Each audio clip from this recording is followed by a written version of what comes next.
Woo! That was incredible.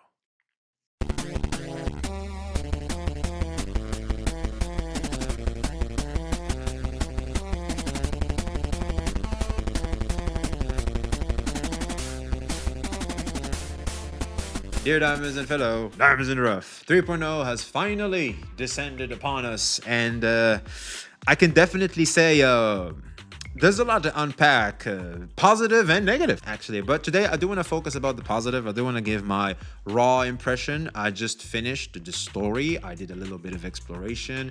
I did a little bit of farming because, you know, apparently there's new resources now. We couldn't pre-farm for Lene. What kind of gay stuff is that, man? Like, you have to force me into... Anyway, whatever, dude. I don't know why they do it. I guess it's just to create some level of scarcity, and it encourages us to keep playing more, which is always good for live service devs. So sure, whatever, I guess it makes sense when it comes to that, but it's still annoying because I can't fully use Lene day one unless I use the wave place, which I don't know about you, but I don't want to after just doing the story, because I do want to talk about the story. I do want to talk about what I just absorbed in terms of exploration, the new mechanics, graphics, so much to unpack. So let's start off with the story, of course. No spoilers, as the title suggests.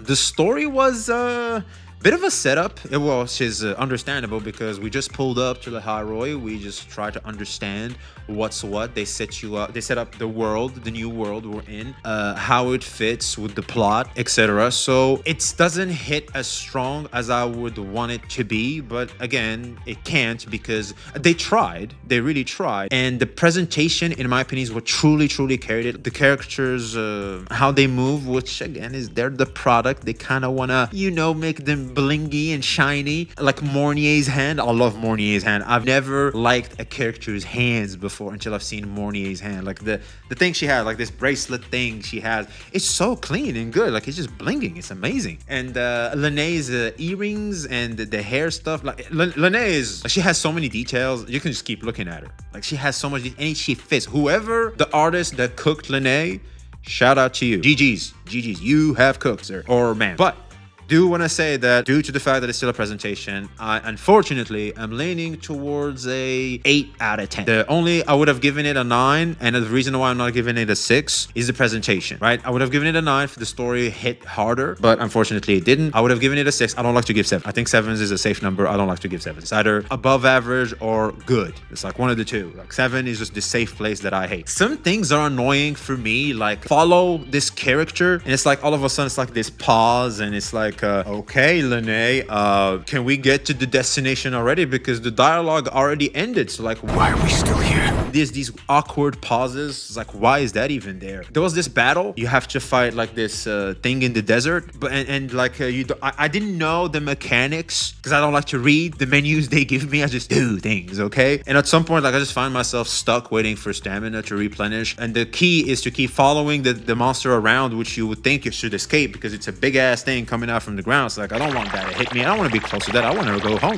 Can we teleport back? I'd appreciate it. But the fact is, you have to follow it because it gives you the stamina so that you can keep rolling around. Anyway, it's like these annoying little things was kind of broke immersion for me. But besides that, there's also Lene's gun. Like, she was pointing it at this guy. It's like, I don't know about you, man, but seeing Lene's gun, I was like, yeah, I'm not putting my hands up. I'm not putting my hands up for that. That's a toy. That's a children's toy. I'm not. We are not scared here, man. Oh, scary. Oh, shiver my timbers. Shut up, man. No one is scared. Shiver me timbers? No, man. Nope. And so, yeah, anyway.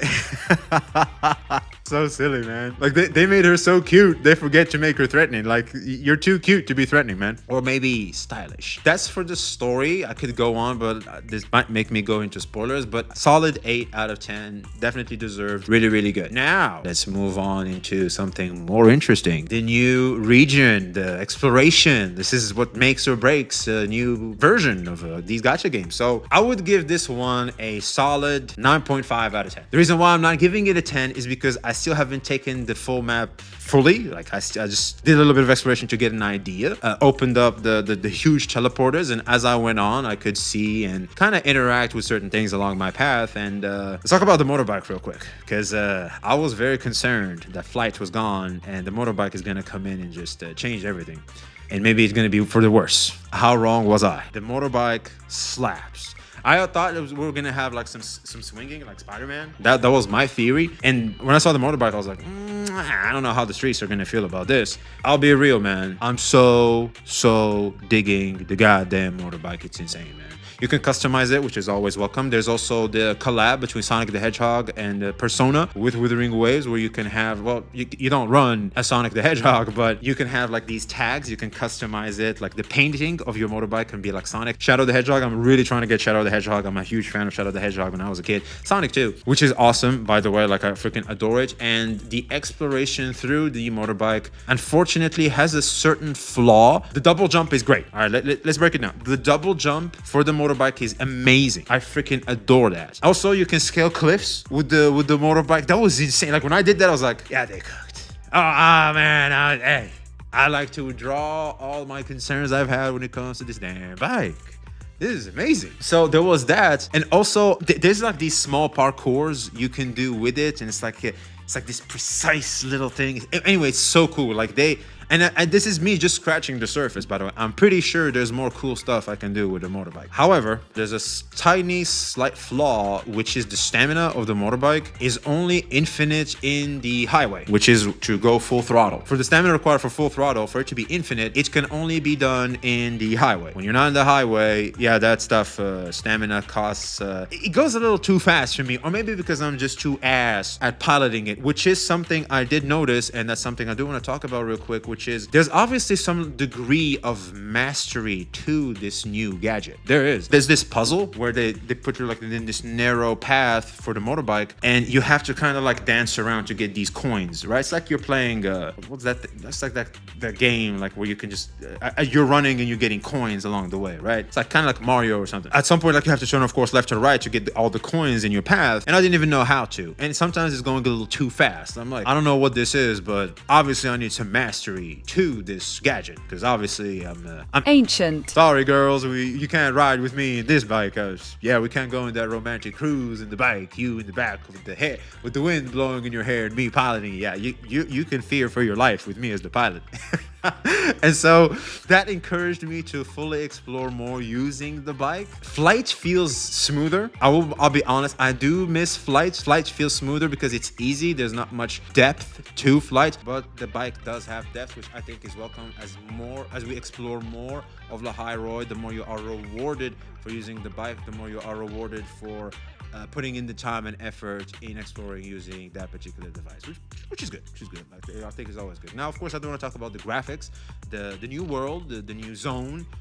Fan freaking tastic. I love how there's like so many things added to make the bike ride smooth, right?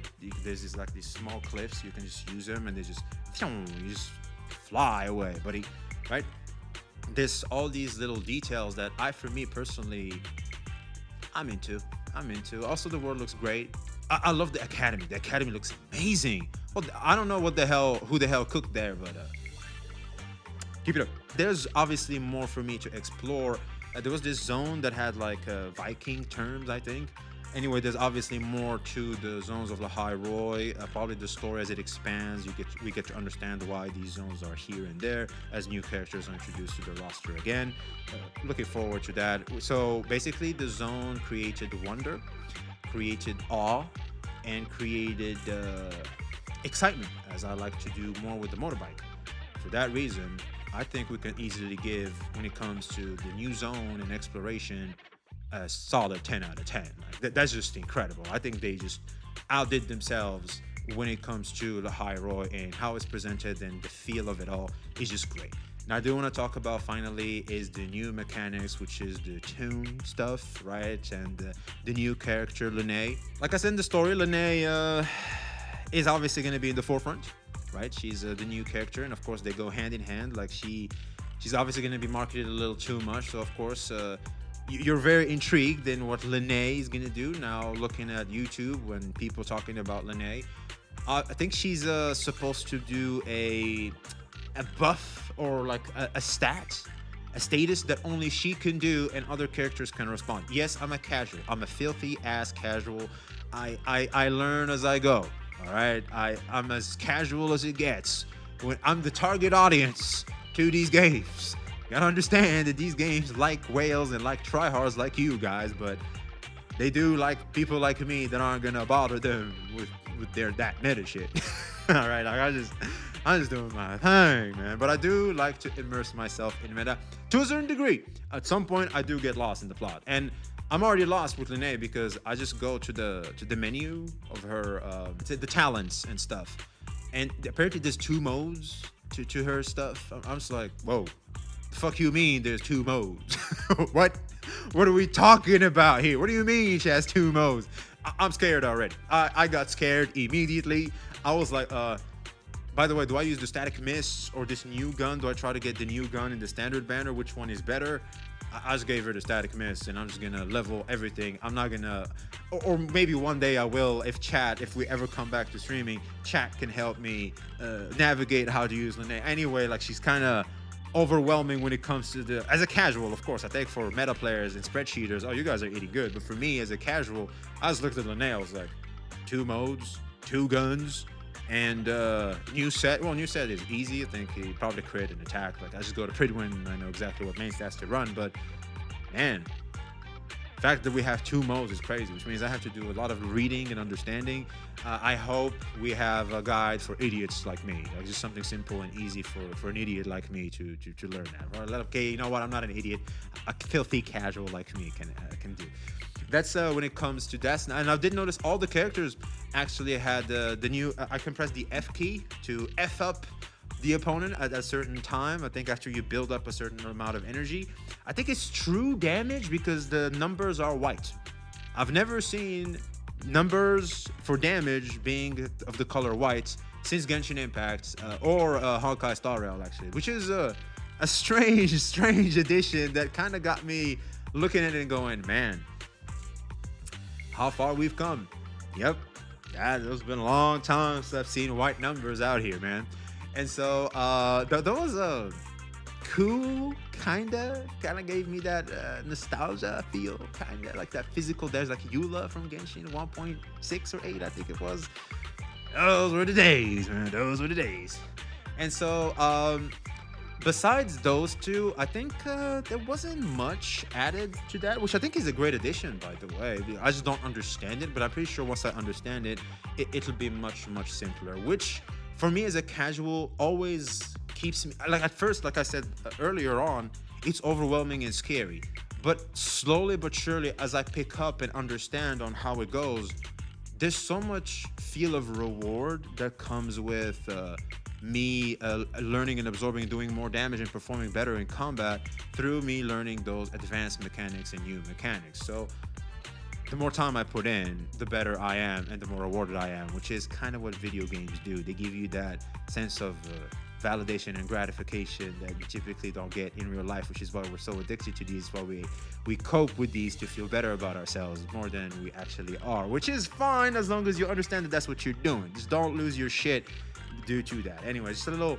small message there for all you try-hard gamers. And for the mechanics, for me personally, I would give it a solid 9 out of 10. The reason why I'm not giving it a 10 out of 10 is the mechanic is limited to Linnea now, which means other characters are either going to do it or Linnea is going to be unique, which might create a problem in both ways, because if I get Linnea now and someone comes out that does it better, that's clear power creep and people are going to be upset.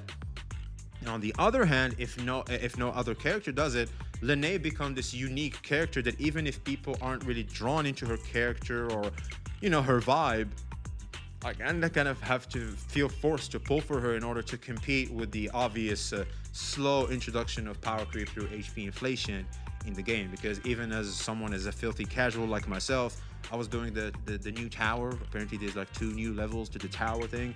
Yeah, those are beefy, all right? I was smacking them as much as I can. Them bitches ain't dying. You guys are too meaty. That's power creep. I've been slapping this ass all this time and you telling me it ain't turning red? We have a problem. This is fake. I don't care. Something's off out here. So anyway, the BBLs, man, the BBLs. I don't know what to tell you. It's kind of tricky because I think Rover is probably gonna do that. Bet money. He's gonna be the free to play in how you apply that. Bet money.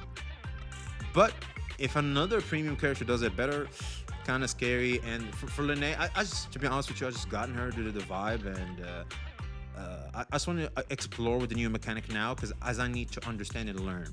For me personally, was my mindset, and also I have a gambling addiction with these games. When I see something new, kind of want to get it. And Lene, I think is pretty cool. I do want her and Mornier. I might skip in the future. I was really considering it. I do not want to put in myself the same pressure as I did in Renacida, where I was getting every single character. I think that was a huge mistake and made me at some point stress so much every single patch, instead of me just breathing and taking in and enjoying everything, which was bad, because I put a challenge on myself of getting every single character as a free-to-play plus, which, to be in hindsight, wasn't a smart move. It feels good to have in the account. You see all these characters. It feels good, but actively, like when you're doing it, not so much. And so yeah, pick your targets, which is kind of what I want to go back to the previous video. I encourage people to go watch that if you do want to. Pick your targets and go from there. So due to this, I would give this a solid 9 out of 10. There's so much wonder, so much to explore when it comes to the mechanics, and when it comes to the overall grading of the patch, I would give this a solid 10 out of 10. There's so much going for it. Fact is, there's the second half of the story anyway, which will change the worst graded parts of what I just said, which is the stories. Like, I just gave it an 8. I'm pretty sure that's going to be fixed in the second half of the patch, as we get more information and we know more about what's going on with Lahairoi, and we are setting ourselves up for what's coming in 3.1 and so down the road. And so yeah, I am actually curious on who's gonna be the Sentinels thingy. I forget what the hell their name is, but kind of like Karthathi and Jinxie. I'm intrigued on who that's gonna be. I don't know if it's gonna be the white-haired girl, but I'm excited to see. I'm pretty sure there's gonna be new characters. Maybe it's the pink-haired one, actually. Maybe it could be the pink-haired one, which would be pretty cool too. So yeah, let me know what you guys think in the comments below. A little bit off the dome, too raw. Let me know also if you've thought I was a little too over the place, kind of like my presentation. I'm working extra hard on myself to give better presentations and with a more constructed language in English for you guys. So let me know. I would love more feedback. We're doing better, we're doing worse. Let me know. I'd appreciate it. Yeah, let me know what you guys thought about 3.0 too, and my grading. Is it fair or is it unfair? Let me know. Let's have a civil conversation, and be seeing ya.